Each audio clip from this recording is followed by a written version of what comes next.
everyone. Welcome, Wildcards. This is our first Savage Universe kind of spotlight show where we're going to just hang out with some people who are operating in the Savage Universe and talk about cool things with cool people. So tonight we have Erica, Kristen, and Ross. Welcome. Thank you. How's it going? Us. Yeah. Thank you guys for jumping on. Hey, John Doom, good to see you. We're going to just jump right into it. So let's start with Erica. You had a jump start. Your company, Star City Savages. You want to talk about this jump start? Yeah, sure. It's called Gravenstein Academy. It's basically set in a boarding school for monsters and humans with unusual powers. So it's sort of an occult-themed, maybe X-Men kind of thing. Cool. It's set in a little town called a fictional little town in Connecticut called Summerbrook, and it's all about the lives and adventures and teenage angst of monsters trying to make it in a world that doesn't necessarily like them that much. No, I know. Awesome. Yeah, and the jumpstart is great. You can get it on drive-through. I'm going to ask Chris to put the link down in the in the banners.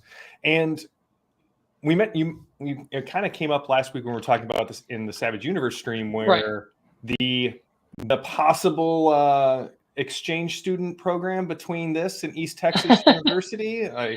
Well, that's possible. I mean, East Texas. Well, with the Pine Box stuff. I mean, East Texas University. You know, they're much older than the high school students that would be at Gravenstein, and of course at Pine Box, that's an elementary school. So I don't know how it could be in the same universe. But maybe jumping back and forth as you that's maybe somebody schools. Maybe there was a kid in Pine Box who is now transferred to this exclusive boarding school for further education because they have strange abilities that have manifested.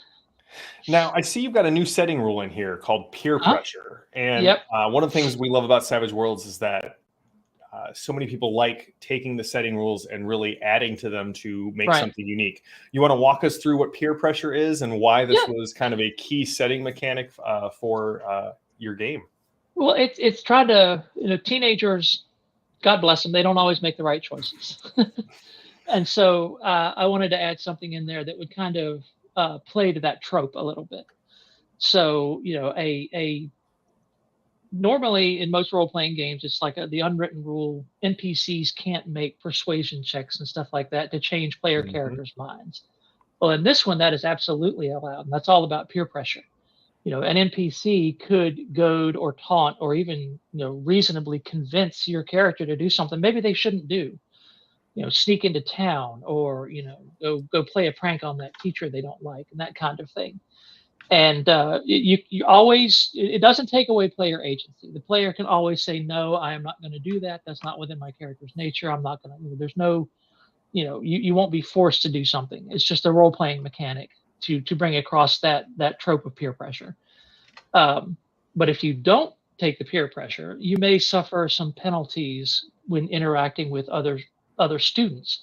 Because it's like, the football captain really shamed that guy the other day. And so other students are just going to be kind of wary around you or maybe, start picking on you a little bit more than they wouldn't have.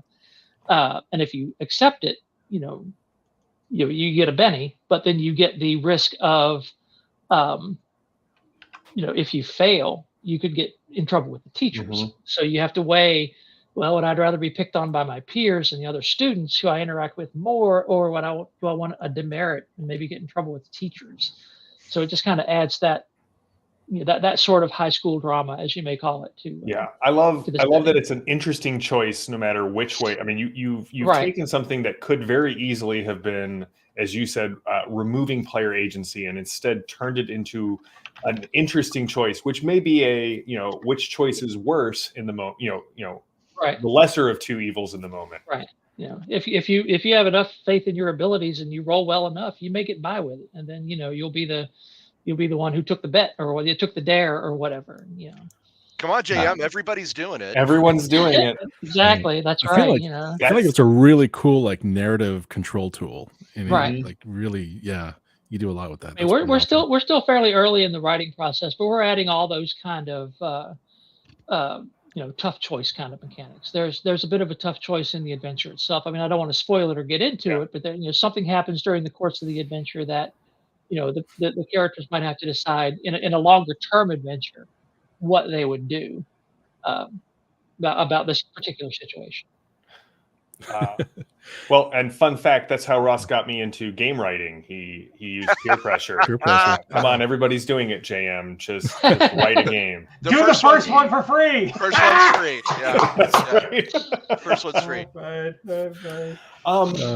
So what's you got the jumpstart out, so Right. people can go over Chick. Thanks, Chris, for putting that down there. What's next? Do we have a timeline? Do we? Obviously, we will be selling this on the Savage Universe news when as things keep moving forward. But right, like I said, we're still early on in the writing of it. I would like to get it done by an October release. I think that would be awesome. Perfect timing. Mm-hmm. We have an artist. She's busy working away to get us our art style. I haven't seen any of the initial proofs yet, but I like her style, and the other people, Star City Savages, who are working with me on this. We like her work, so we're expecting good things with the art. So awesome. Hopefully October, end of the year. Fingers crossed. Very cool. Obviously, if you guys want to know more about it as it comes up, check out savageuniverse.com. We will definitely be writing featured articles. You'll be able to see things as they go up on the calendar and on Swag. So let's jump over to Ross real quick. Ross, you're here representing Star Anvil Studios. We have another Star here. So you have Knights Arcanum coming out. Give us the elevator pitch. Okay, well, the short version of Knights Arcanum is it's kind of like the 90s X-Men cartoon meets He-Man. It's got a lot of really cool 80s cartoon influence, but you play these super powered individuals in a fantasy world that's sort of defending it from these villains and necromancers and netherites from beyond our world. It's got a lot of really cool artwork that my partner Brandon has put together for it. And our Jumpstart kind of brings you right in, and you get to play as the Storm Riders, who are our pre-generated superheroes of Knights Arcanum. Do they enter every scene with some Morrison playing in the background? Well, so Knights Arcanum does have Arcanotech. So there is technology, sort of, in the same way that He-Man had technology, but also a lot of magic. That is how things work in Knights Arcanum. And we have a setting which is basically like a lot of giant flying islands that are connected to each other with portals and flying ships. And, it's just a really fun, great place to adventure with a ton of 80s cartoon love ladled all over it. I'm really looking forward to seeing this one. More of this, right? We have the Jumpstart now. Again, I'll just keep. There's more. Yeah, there's more coming. There's more coming. We're just the Jumpstart is the one that's available right now, and we're developing the main rules in the world as we speak. So now you also do Wild cards, which is also on our. On the Savage Universe calendar. In fact, I think you have one coming up this weekend, right? I don't. I'd have to check. It last weekend? It was last weekend. We definitely did. I don't know when the next one's going to be just yet. But yeah, Mike Lafferty of Fainting Goat Games and we collaborate together on the Wild Cards podcast. Come check us out because we talk about all kinds of settings for Savage Worlds. We go over rules for Savage Worlds. We have a show where we talked about Last Parsec with Daryl Hardy. And we talked about chase rules recently, and so yeah, we're going to cover a bunch of stuff. Come tell us what you want us to talk about for Savage Worlds, and we'll be happy to go over it. That'll be awesome. Well, last but certainly not least here, Kirsten, you got Immaterial Studio, and you just dropped Eberron for Savage Worlds. Yeah, which is very lucky. Insane. Yeah, tell us about this. Tell us about the journey. Tell us, We'll get the link in the chat. Go for it. It started as just a fan project, and when Suede, the Kickstarter for Suede had just finished, we got the core rule books. I started revamping it for Suede. And I was like, well, I want to make sure that this is okay. And someone I had, reached out to Wizards of the Coast, and I was like, hey, can I do this? Is it okay if I put this out there? And they're like, oh yeah, this is fine. This falls under our fan content policy. And I was like, oh, that's a thing. Cool. And so yeah, and then I shared the link to the document. They went through it. They were like, this is fine. Yeah, just make sure you put this text in there, and so on and so forth. And then so I continued working on it then, and then the Fantasy Companion came out, which is amazing, by the way. Yeah. And I was like, okay, I have to update it to use the material from the Fantasy Companion, which a lot of it also came from Pathfinder, for Savage Worlds, right? And which, of course, came out of 3.5 D&D, which is what Eberron came out of, right? So I was like, okay, this is going to be really cool. And so that's what we have. We, I revamped it. I reached out to Carl Kiesler. You all know Carl. He's amazing at layout and graphic design. And so he's like, I want to do this for you. He's like, let's do this. So he did the layout. He did the cover. Aaron Acevedo did the logo, and then Carl put it on the for Savage Worlds plaque kind of thing. And we put it out there, and I'm very proud of it. Very, very proud of it. It looks really good, and and that's a good point. Link 484. We designed it specifically based off of the 3.5 Eberron campaign setting. So I was just going to say that as well. Like, the layout looks so iconic and nostalgic for if you played Eberron when it came out. Back in 3.5, it was, if you haven't touched Eberron, it's fantastic. Go check out the link. It was what got me back into D&D at the time, because it was just so new. Now, do you have, I know you have a nice list of additional setting rules. Anything that you would have liked to have put in, that you thought about putting in? I know you compiled a list of ones you're using. What do you feel like are the most thematic ones? I think for Eberron, there's somebody Born a Hero, obviously. We wrote a version of the one where you start with a professional or background edge. And the reason why we did that was because in Eberron there's this concept, there was an event, the Last War, which was 100 Years War, and everybody has been impacted by it in some way. And whether or not maybe you were on a different continent, at least you had something that you were doing before this campaign starts. So we wanted to have the idea of like, who were you? What was your past before you became an adventurer? And so we really, really wanted to put something like that in there, threw that in. But yeah, Born a Hero, Heroes Never Die is, it's kind of optional. I like it because it's like Raiders of the Lost Ark. You're Indiana Jones hanging at the edge of the cliff, right? Just things like that. There's so many great setting rules. I'm trying to think just off the one, just from core alone. There's so many that work so well. Oh yeah, but those are the big ones. Those are the real big ones. Yeah.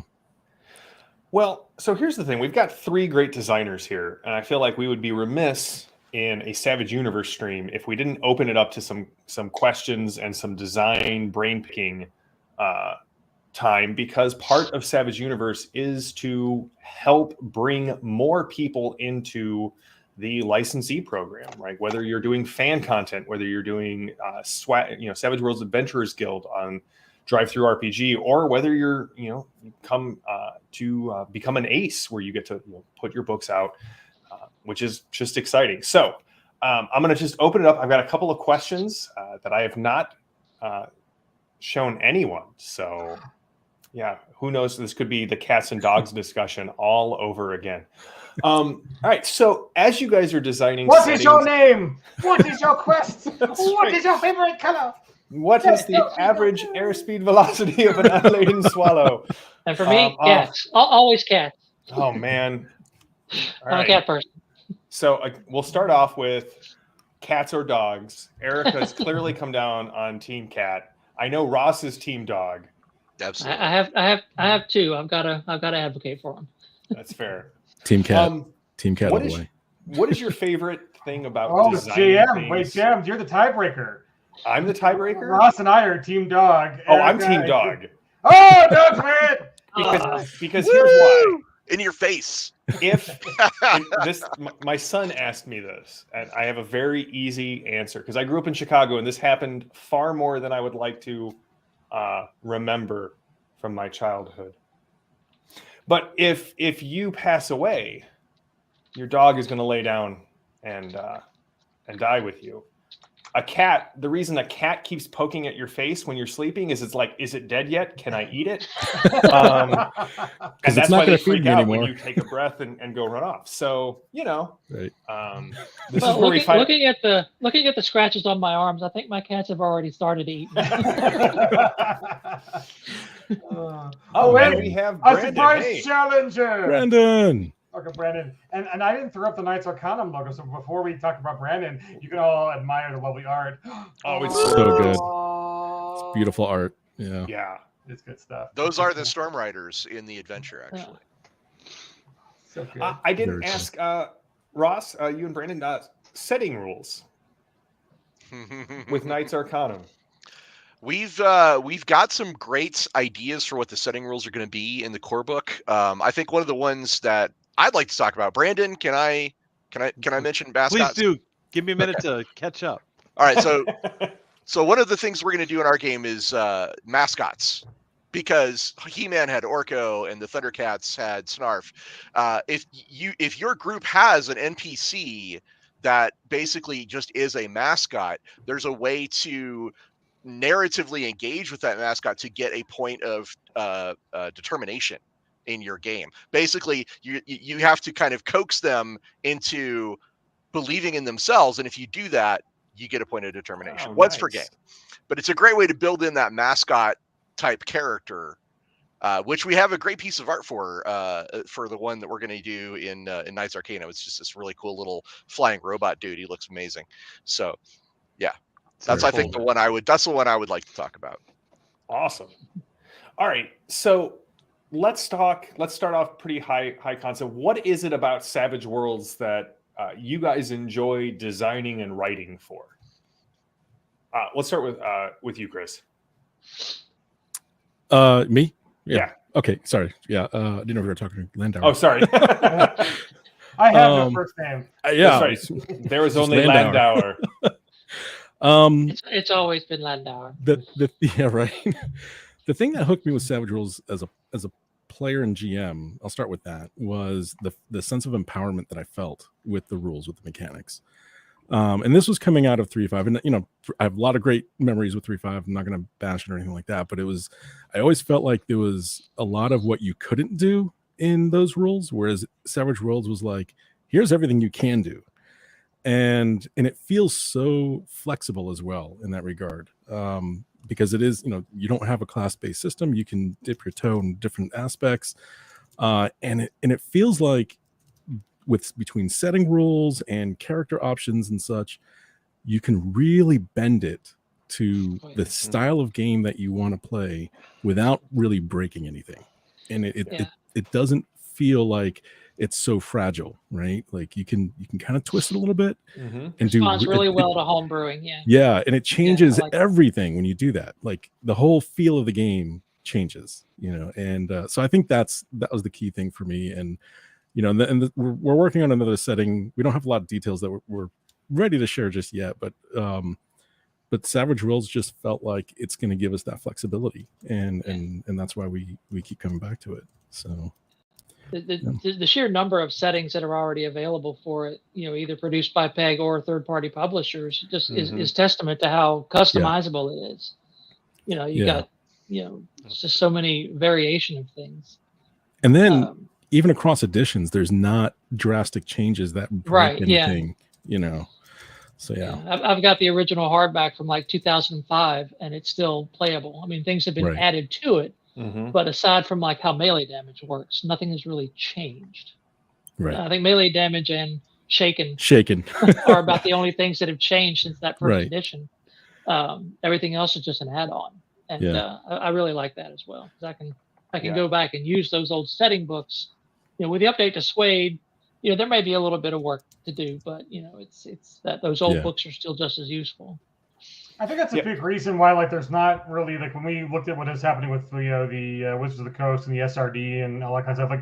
I don't know that there needs to be an SRD for Savage Worlds. Like the whole point of it is for you to make it. It's already modular, right? So then you get to pick what you want, and not everybody's recreating a dungeon delving high fantasy with these sort of classes thing with it. So why do an SRD when you can already have access to everything that's in the system, and then add on your own chunks that make it yours? So that's.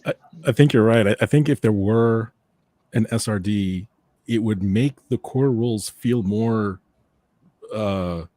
definitive rather than something you can change. Because it's like, no, those are the rules right there, versus like, no, you're supposed to change some of these things, I mean, we have how many different versions of chases? There's like a chase deck, multiple chase rules, like right. This is why we need wild cards to do an entire episode on chases. We did chases. Yeah, go check it out. Landar and I were talking about we both kind of came from a GURPS background, and it's obviously Savage Worlds is faster and lighter than GURPS, but I think the other thing that was missing from a universal system, which is why I have gravitated to Savage Worlds, is the fact of the setting rules that people can come up with. No, this is the way Savage Worlds works here. Right. Ross, Brandon, what about you guys? What is it about designing in the Savage Worlds space that you enjoy? Go ahead, Brandon. Going first. Okay. Well, for me, it was always just the way, like, I think you kind of covered. There's the mechanics fit almost anything you can imagine you put in there. There's always some things that stretch a little bit. I mean, I love riffs, but that does push Savage Worlds to like its limits, right? But yet it still works. I'm attacked. You're attacked. No one's talking to you right now. Your turn's next. I'll say this. I know the people who develop Savage.us and Foundry really well. And every now and then, about once a week, it's, let me guess, riffs or effing riffs. That's the one that's the hardest to program in there too. Right. But it really is just like I can easily pick up and imagine, because it is not a class-based system. You just got to pick. Well, this edge equals this, and this is this, and it's really easy to build your concept in there without like pulling your hair out, figuring out how am I going to stuff, what am I going to bend or break to make this work. Instead, the system just flexes to whatever you want it to do, more or less. And so that's pretty much works. Plus, I was a big fan of Deadlands way back when. So when I came back, I was gone for a long time. I said, what's this Savage Worlds thing? What happened to Deadlands? And then, I reconnected with the system again. And that's when I started designing some stuff for it. And years later, I hooked up with Ross, and now we're getting things done. That's right. I mean, that also talks to about how old Savage Worlds is still perfectly useful, because the whole thing of using poker cards and poker chips goes all the way back to Deadlands, where it all started. That's still, and calling things aces and wild cards. It all comes from Deadlands way back. Just not 12 attributes anymore. Yeah, or whatever it was. Well, and like part of me misses the thematic nature of like hucksters, right? And actually doing the dealing the cards and doing the poker hands and like. Oh, don't get me on the side. Don't get me on a sidetrack on that part. Right, but it's just like, there is a sense, and I think Christian, hit it on the head with this, with like, you need a core system that is easy to pick up and be a little more universal for most games, and that was so customized to Deadlands, and and you avoid, it's so much easier to get players involved when it's like. And I think that's kind of one of the problems with like some of the bigger fantasy settings, where it's like, I've played these two kind of characters, so I know how to play those characters because they're so mechanically intricate and designed just for that one class. I don't know how to play any of the other classes, right? Not the case of Savage Worlds. It's like even in character design, the edges are open up to almost every character, and you can build what you want, and it still plays the same. So I think it's an advantage to just being a little more approachable than like, wait a minute, I have to learn a different character class in this setting? Oh my God, I have no idea where to start. Like, Yeah, somebody in the chat mentioned dramatic tasks, and I think that's another reason why I like Savage Worlds so much is that there's just toolkit of just these subsystems that you can, I mean, on the fly, even during like a con game, for example, I'm like, I'm just going to turn this into a dramatic task. I'm going to make this a quick encounter, and it makes it so flexible and so easy to prep for, right? Like, and I think that's something that GMs and players both appreciate a lot. That's exactly what I was going to mention was the subsystems and the flexibility. But for me, I think the thing I love the most is that it strikes this really unique balance between a good level of crunch, ease of play and speed of play, and narrative elements like interludes, which are one of my favorite. That's actually my favorite subsystem is interludes. But I do love the fact I've seen so many subsystems that plug really well into the main rules, like narrative, the dramatic tasks and chases and plans and operations and heroic journeys. And I mean, there's so many of them. I mean, I even came up with one in Accursed for, whether you embrace or reject your curse, and it just plugged right in. It was just beautiful. Yeah. That's pretty awesome.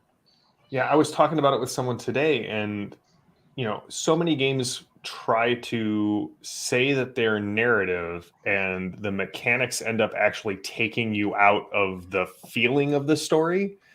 And with Savage Worlds, just take combat. We have everything from dangerous quick encounters to, tactical combat with miniatures on the table and, in between. And so you get to play out what feels most right for the story at that time.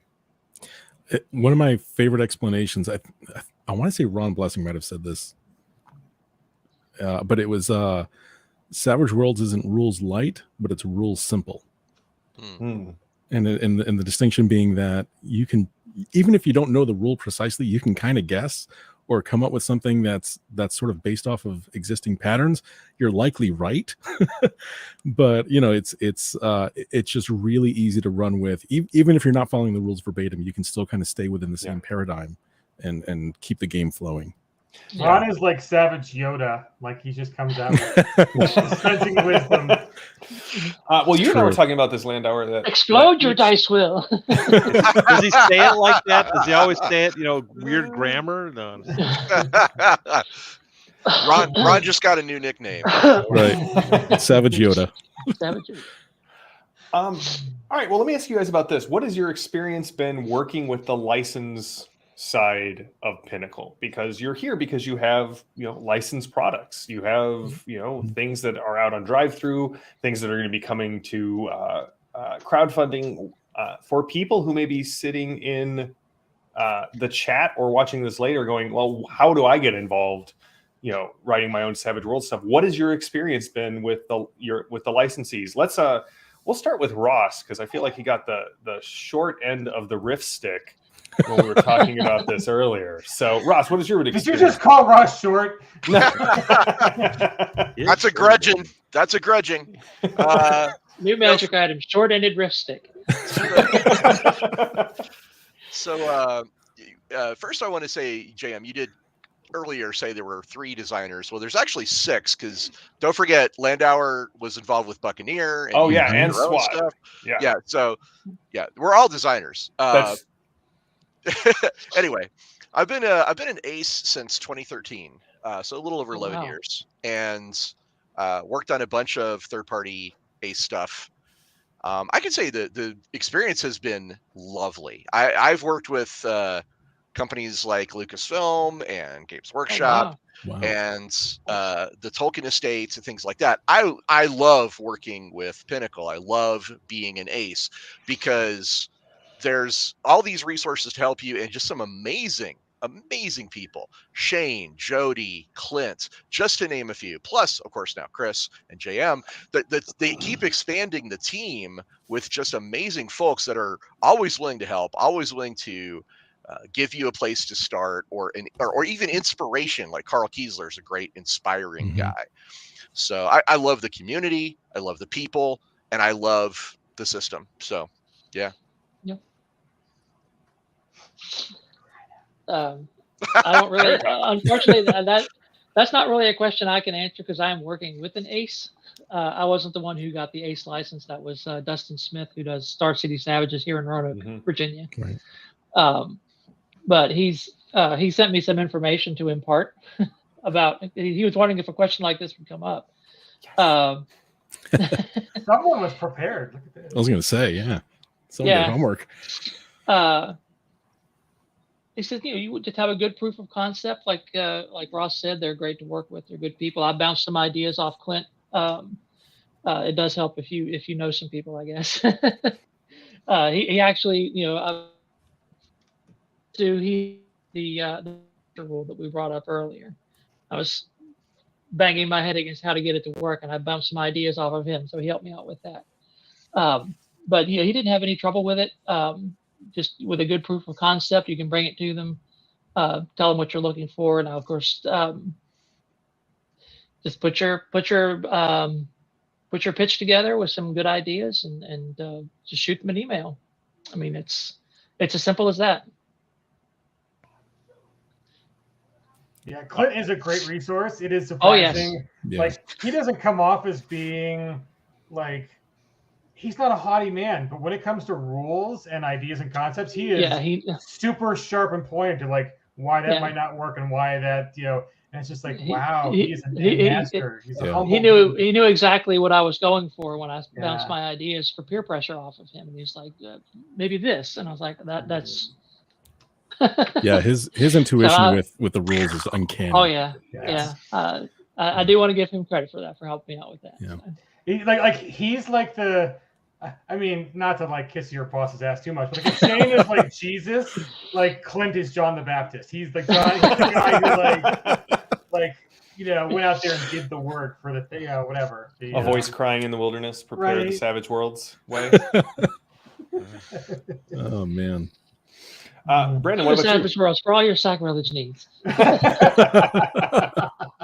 Oh, we can't even tell you what JM and I are working on, talking about sacrilegious things. Like it's okay. Yeah, we're there for it. So for me, it started like 5 years ago, and I just now really getting rolling, but because I thought it wouldn't be that hard to make a book. I was wrong, but when I submitted stuff to it, what they really wanted was, they said, give us 3 to 5 edges, 3 to 5 hindrances. Give us a page or two of what you're going for, like, get samples. So I had I modeled the very intro to Saints and Sinners off the original intro that the Prospector did with the Herald. And that was kind of like I did sort of a version of that with a guy who was on ice for Saints and Sinners is coming out. That's where that comes from. So I said, well, let me see what they did. Let's do my own version of. And then you got to show a sample of your layout and your art so they can see if the quality is going to be there. So if you can show them like some samples of rules that you're working out, what's going to flavor your setting, what your art's going to look like, your layout's going to look like. If you have all those in place, you have a much better chance to get improved. And then when I sent it in, they said, hey, but we want to see a little more of this. So I had to redo it like twice. I had to resubmit some stuff to them. And then they're like, okay, we think you can do it. Great. And then I had to go ahead and figure out what I was actually doing. So, but it was, the feedback was good. It was positive, and they were patient enough. They didn't say, it wasn't like one and done, you're out. It was, we need to see a little more of this. And, and they didn't have, you couldn't do swag. You didn't have, that to start with and kind of show what you're doing. You had to be showing that you're going to do this right away. And so it was kind of it was very good though. Very positive. Awesome.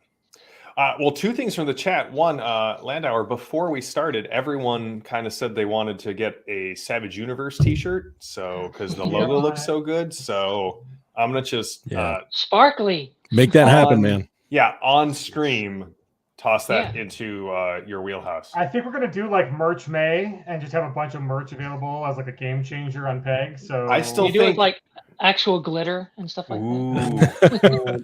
I've been pushing for a suede actual jacket, like made of antimatter, which suede. makes you thinner. Oh, yeah, that would be nice.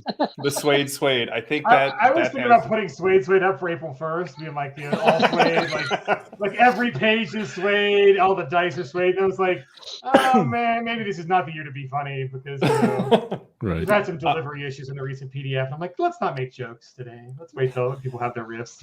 And, I do want to give Lord Sidious a Benny for suggesting that the riff stick should be made from a millennium tree. That was a deep pull and well done. True. True.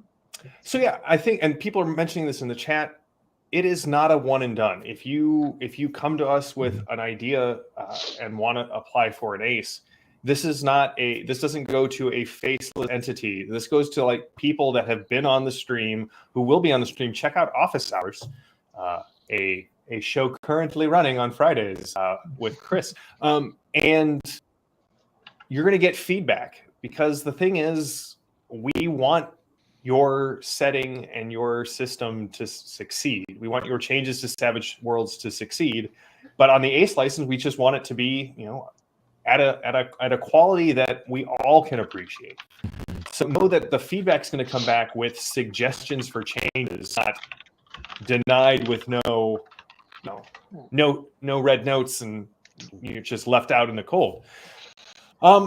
So any final thoughts that you guys would want to share about? All right, so I did have one more before we get to that. Because we've got, as Ross pointed out, there are 6 designers here. You all have projects in the works, and I'm not trying to derail any of those projects. But if you could swing for the fences, any property, any crazy idea, what would you pitch for Savage Worlds? No, this will not. You are not being beholden to anything like Landauer is to the Savage Universe T-shirt. However, like if you could swing for the fences and craziest idea, craziest get, what would it be? Well, I think mine's obvious, but I'll actually share. What could it be? What could it be? But I will share Jen's, my partner Jen's. She has one, right? Like that she's thinking about, and she's trying to make it, figure it out. Shadow and Bone. She wants to do a Shadow and Bone, which would be really, really cool. So we're, it's something that's kind of in the back of our mind, and we're thinking about that. But man, that'd be awesome. Yeah, it'd be really good. Trying to think of anything else other than that. I mean, there's so many properties out there. Oh, this is a tough question, man. The problem is narrowing it down. Yeah, it's narrowing it down. It's like, how many things have I watched in the past like year? Oh, yeah, I've got my holy grail. All right, go for it. I know what it is. Say it. Yeah. My holy grail. I've talked about this for years, but my holy grail of like the one thing I would love to make a game for it, especially a Savage Worlds game, would be Mass Effect. Oh, yeah. Without a doubt, Mass Effect. Yeah. Oh man, that would be fantastic. Right? Oh, I've got Horizon Zero Dawn. Horizon Zero Dawn. Yes. I've been obsessed with Horizon Zero Dawn and Forbidden West. That's the one I would want to do. To show a little bit behind the scenes, we talked a bit about this a bit off camera. How about Pirates of Dark Water? Right? I was just. I think Shane has dibs on that. Show it. You can do it with 50 fathoms, but true. Yeah. Oh, yeah, you want me to show them? Okay. Yeah. I think Shane has dibs on that though, doesn't he? Like that and Thundar. You probably have to. Thundar, no. Thundar would be awesome. Mm-hmm. Yeah. Brandon, what about you? Erica's got something. Erica's got the rumors grab. are true. The myth is real. It exists. Wow. Actually produced in 1994. There's the Maelstrom. Oh, wonderful. And there's stats for the Wraith, all that good stuff. So you're gonna get the license for that, right? And then make it happen. Sure. Sounds good. Great. Awesome. Someone get me in touch with Hanna-Barbera. Right. But yeah, I mean, I heard about this. This is something that has been on my wish list for literally 30 years. Nice. And I finally got it. And there's 105 pages of monster stats. Wow. So maybe you're dedicated. They actually went. I mean, I love the show. I'm so sorry that it died as quickly as it did. It would be awesome, but like I said, you can do it with 50 fathoms. So I don't know how much a license would really matter, but it matters. Oh yeah. Well, I mean, for publication, of course. Yeah. Right. I love all of the things the chat are putting in. The one that their things. We've seen Fringe and Morrowind, and we were talking about Elder Scrolls before the stream started. Judge Dredd, Friday the 13th, the TV series. Someone had Savage Bridgerton up there. Yeah, Savage Bridgerton. Something like Jen would be all over that. Yeah. SCP Foundation would be a good, like Nice. something really awesome for Savage Worlds. Yep. You know, like Warehouse 13, those kind of. Oh, Warehouse 13 weird. would be a great one. Yeah. There was another great show on Sci-Fi before it was Sci-Fi. I think it was called The Room. Yeah. Yeah. Weird Right, it's items. like a hotel room with weird stuff. in Love it. that Yeah. show. It I was was a like big fan. Yeah, it was like a MacGuffin fest, and it was so good. Yeah. And I'm like, Warehouse 13 and that like, come together with a little story. And I've always thought it would be interesting to do a setting with the, I'm not really sure how to put it, like the other worlds of fiction, all in a shared universe. So you'd have like Neverland and Wonderland and gosh, what were some of the other ones? I actually have one in mind. Neverland, Wonderland, Oz, all those things. It's like a shared universe. I had an idea for that called the Wizards of Neverwonder. Oh yeah, that's cool. Yeah. Based Of course, on that Triple idea. Ace Games, they used to produce something called Wonderland No More, which was an awesome game, which is Savage World set in Wonderland. It was amazing. I even have a deck of cards I got for it, and I never ran. Oh yeah. Yeah. Ooh. But I mean, yeah, of course we have. There's of course Battle for Oz, which is Savage Worlds. We had Wonderland No More. I don't think anything's ever done with Neverland before, so maybe that would be interesting. A Savage Worlds Peter Pan type thing with pirates. And... Right. Yeah. And I think I don't think that has been done. Fox's Peter Pan and the Pirates. Well, and like someone I saw a brief little thing, like probably a blurb on Reddit, but it was like someone's like, in like Peter Pan is the villain in that one, and they went through and they explained how he's the bad one. He's like, he only brings Wendy there to clean up his dishes and all this kind of stuff. I'm like, wow, hot take, but he has a point. there have been some social advances since it was written that would have to be dealt with in a modern setting, but yeah. Right, yeah. Arduin Grimoire would be that would be awesome. Man, I haven't thought about the Grimoire for a while. Yeah. Way back, yeah. I kind of love it. I mean, I know it's almost an industry joke now because of how hard it is conceptually for an RPG, but I'd love to see Indiana Jones. Like, I mean, just something super pulpy. And I think you have to do it a fun way where none of you play the doctor, you all play the sidekicks. And, you're like, he's an idiot and you're trying to steer him towards whatever. But because that's kind of the problem with that's like what the Diana Jones is, the Diana Jones Award. Like there wasn't sadly a female designer named Diana Jones who was being demoralized. It was like the Indiana Jones RPG by TSR was such trash they burned a copy of it, and all that was left was that little bitch on the cover. And I mean, it's a great property. I think the National Treasure kind of series picks up on the same vibe. It's a MacGuffin hunt, but with history and fun and I like that. That would be I would like the challenge of trying to do that right. Like that'd be fun, I think.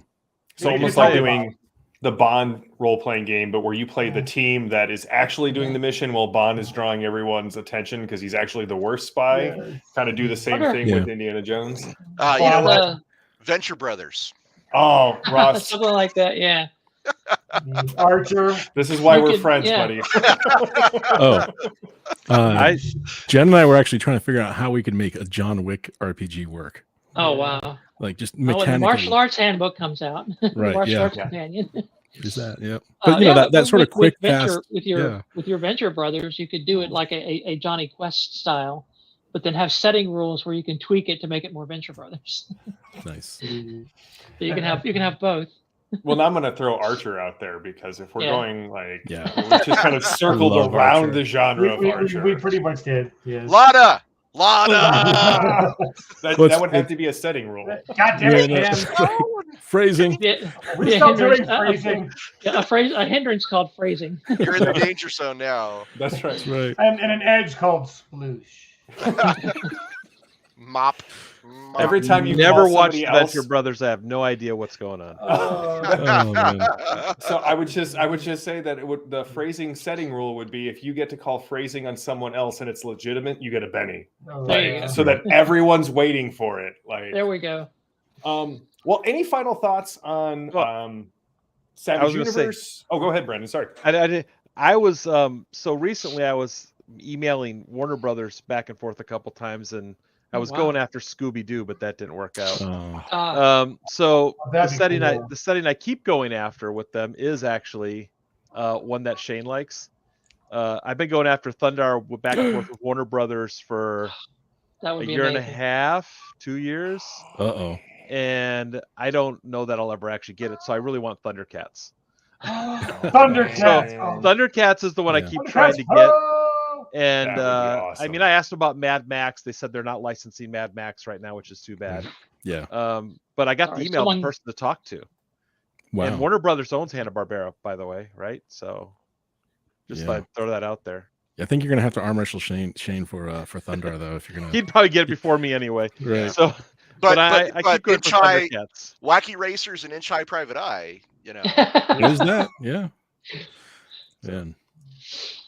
So you were asking about final thoughts. Final thoughts. So one thing I was going to mention earlier when we were talking about kind of getting started as a licensee, the swag program is a relatively new. I mean, it's been out for several years now, but it's a relatively new approach where it's a great way to get started and really try to get something out there, get your feet wet, get your find your legs kind of thing.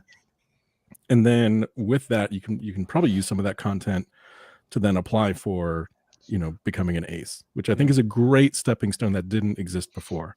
Yeah. So if anybody's considering that, I would highly recommend trying that approach. Start with small products and so on. The other thing I would recommend, learn the style guide. It's out there. Yes. Get the style guide and become intimately familiar with it, because that will make a huge difference. And I think it really makes a difference in terms of the quality of the product. So very consistent if you can adhere to it. We should put that up prominently on Savage Universe. James. You should. Yes. I'm making a note. We could do a show about it for Wild Cards too. Yeah, you should. Yeah, I've done journalism. I've done public relations writing. I've done all sorts of style guides. I'm like, if there's a style guide, I'm all about it. And that was something I learned with Savage Worlds. I was like, yes, I'm gonna use that. My wife edits for several different companies, and the thing that gets under her skin the fastest is not adhering to the style guide. Oof, yeah. And Shane still catches me on it on like social media posts, like that's capitalized Landauer. It's sorry. So I'll be honest, there's times where I find even in the books things that are inconsistent. I'm like, or things that in the style guide I'm like, okay, but what about in this context is it capitalized? Like, do you italicize like greater healing, or do you capitalize it and not italicize it because it's a modifier? I don't know. Clearly that is the efforts of the Manitous corrupting. Right. Because it was perfect and delivered from a heavenly choir before then. Oh my God! Speaking of perfect and delivered from heavenly choir, folks are super excited about getting the updates to the powers, because with Savage Pathfinder, Mike tinkered until he broke. I mean, it's kind of like Pathfinder and Rich, right? Like you're turning the knobs to 11, and then sometimes you find, we need to change this. People are like, is this in the main book yet? Is this in the printing? Which printing is this? Which PDF? Oh my God! There's a handful of folks who are very, very excited. I emailed about power cards. I'm like, are we going to get new power cards? Like, I need all the power cards with all the new stuff. I will say that the longer duration for some of the powers like invisibility and stuff like that were very welcome changes in my group. Yeah, I honestly for invisibility. A lot of Savage Eberron became more possible because of the work that you guys did on that. So the fantasy companion is awesome. Yeah. Ross, Brandon, any final thoughts, any pieces of advice, pieces of encouragement for people who may be wanting to step into this Savage universe? I mean, I would give you the same advice that I got 24 years ago, which is if you're really passionate about this, do it. Get in there and take a swing and do it.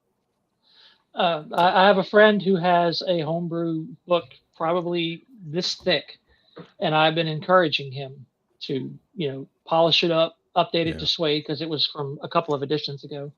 Get it updated to Suede, use the new species or race, whatever we're going to call it, create the ancestry creation rules to remake your ancestries and try it, put it out there. Yeah, because it's a really wild setting. It's unlike anything I've ever played in before. It's incredible. Well, very cool. I'll pass on some advice that Keith Baker had recently tweeted about, and it was just start. The first 10% is the most painful. It's the hardest. Push through it, and eventually you'll start finding your legs, basically. Yeah. So just start. Yep. Sometimes you need to boot up your butt to get there, but yeah. Yep. Yeah. And if it's Savage Worlds, I'll chime in. Write a one sheet. Yes. Do the one sheet. Narrow the focus down to something playable in one night. And if you notice, like I think those last several years, there's a great little alternate weird Western called Vermilion that just kickstarted. And he helped himself immensely by putting out one sheets. Those were the most popular downloaded free downloads in the swag program for 2 years. And so it's one, there's a market for it. Two, it's a great little sales tool, and it's a great way to you don't have to do everything. You don't have to worry about the art and the layout. So just get a one sheet done. There's a template already out there for it. And the process of doing that, I think, will help you out. We have a great question in the chat from Cryptrite. My question is what a jumpstart is. Is it something specific, or is it whatever the designer says is a jumpstart? Are there requirements? No requirements. I think we had the original jumpstart push was when Suede came out, like the big Kickstarter for Suede. We're like, we need to make the community a part of this, and we couldn't give them a year notice, right? Because all the stuff would leak. So we could be like, hey guys, design new settings for Suede. Here's the pre-release. So get jumpstarts in. And I think the original concept was keep it to a few pages. SWAT did not do that. We did like 32 pages, and some other people did like 100 pages. It's like, that's a book, guys. You've given my book a Gravenstein Academy is 17, so that's good, right? That was kind of like, I think it was like 9 to 12 was I think what Shane originally thought, like do 9 to 12 pages, but then bloat. But 20 to 24 was the average. I think, it was. Yeah. Cool. And I think fair enough. Right. Eight of my pages are pre-gen, so it's not that bad. Right. And it's like, give people a look at what you're doing, give them a little taste, and then have something they can actually use. Like put an adventure in there, or one sheet, something that they can actually use, bring to their table. And it's definitely part entertainment, part free preview, and part promo. I mean, make sure you get your why someone would want to fall in love with this setting and buy it. So it should also include like what we call the elevator pitch, just like a quick overview of the setting. You don't have to go into great detail, but just like what this is, like with Gravenstein Academy, it's a boarding school for teenage monsters. Yep. Have fun. Right. With all the crazy stuff that you can imagine happening in a place like that. Well, Brandon, any advice? Yeah, I forgot what I was going to say now. Sorry. No, my real thing is I think when you start sharing your ideas, because we like to get feedback to see what people think, and you want positive encouragement, most people's automatic reaction is to tell you what's wrong with your idea. They think you want negative feedback. Yeah. Which is fine. You need that at some point, but that's everyone's first response. They forget the constructive part of constructive. Yeah, constructive. They give you they tell you what they don't like, but they don't tell you how to fix it. But I Brandon, you're going at this all wrong. That's all the time. I started doing art before I started writing. If anyone hasn't noticed, I do art. But a lot of people say, "Oh, that looks like this. This idea is the same as that," and it's really not. I mean, if you say Star Wars is the same as the old joke, Star Wars is the same as Harry Potter. A young orphan boy gets powers. Yes, it is, but it's not. It's the details that make the story what it is and how you're going to put that pieces together. So when people start picking at your idea, first of all, find people that will give you good feedback to listen to, and then don't quit. Yeah. Right. If you love it, don't quit. It doesn't matter what they think. Just do it. And now, go ahead. You got to love it, though, because there's going to be a lot of people who are going to be negative. You got to get through that. Yeah. I was going to say, stand by your ideas, because I think it's easy. The cool thing about Savage Worlds is that everybody can kind of start dipping their toe into design for it. But that means that when you throw it out there for feedback, everybody's trying to dip their toe into design for it. You should change this. You should change that. Right. Like, oh, why not just do it this way? Or why not have it this way? Or, this is how I kind of see it. And it's stick to your vision. If you have a vision, stick to it. Yeah, they also don't know the whole vision. They just know the part of the idea you're sharing. So they're picking at that little piece. Right. They're not seeing the whole puzzle put together. Right. And you don't even know it when you're starting. So. Yeah. I've had people ask me, like, why not just use arcane background weird science for artificers, that's what I did for a long while. And then I'm like, I kind of want to do what the original artificer was like. You know, I want to do something. You know, Weird Science is out there. If you want to use that, use that. I want to present another option, and so the Tinkerer, excuse me, pardon me, the Tinkerer from the Fantasy Companion isn't a Weird Science background. It's got other stuff it can do. It's different. Right. Right. And I wanted to mention one more thing too, as far as getting started. The other great thing about swag is when you put your products out there and you're selling them, save that revenue, and then use that to put toward your ace product that you want to do later. So revenue, reinvest. Put it right, all what's back that? Yeah, save the things that people give you that is money that's trying to recuperate what you spent on, but you know, just But that's what we did. That's how we paid for the layout. Was we saved all that money and we just kept, you know, we didn't touch it. We just left it in the account, kind of thing. So, well, thank you all for coming on to this. This is like the inaugural Savage Universe, kind of what we were wanting to do with the stream. Next week we're going to have Dom from the Saving Throw coming on talking about the Savage Worlds Media Network, which is going to be awesome. Nice. Cripwright and I are apparently going to be fast friends because I have an entire shelf of just Campbell's works sitting just to the left when we have our meetings. So thank you guys for coming on. I'm very excited about all of these products. I've got the jump starts. I've got, you know, Savage Eberron, and looking forward to bringing that one to the table. As we get closer, as there's more information, please contact me. So part of my role is to take the products you are putting out as under the fan license, under the swag license, under the ace license, and put it on savageuniverse.com to make sure people know that it's out there. If you have something coming out, and you guys have been wonderful this last week, since last Thursday, my email has been blowing up with, hey, I need this updated. Hey, we're not on this list. Hey, can you put our show, our con game, our stream, our product up on the calendar? And know that the Savage Worlds Media Network page, we're working on that one as fast as we can. But please send me something. If you want a press release, if you have something that you want to show off on your, you know, on Savage Universe, if you've got a new setting rule, if you've got, you know, just a piece, an update for people on something that you're putting out, get a hold of me and know that we're going to, my job is to signal boost for you. And I love my job. So just reach out. So until next Thursday, everyone have a great night. Go get some gaming. I'm going to steal Landauer's sign off. Go get some Savage Worlds in, and we'll see you all in a week. Thank you. Everybody. Woo!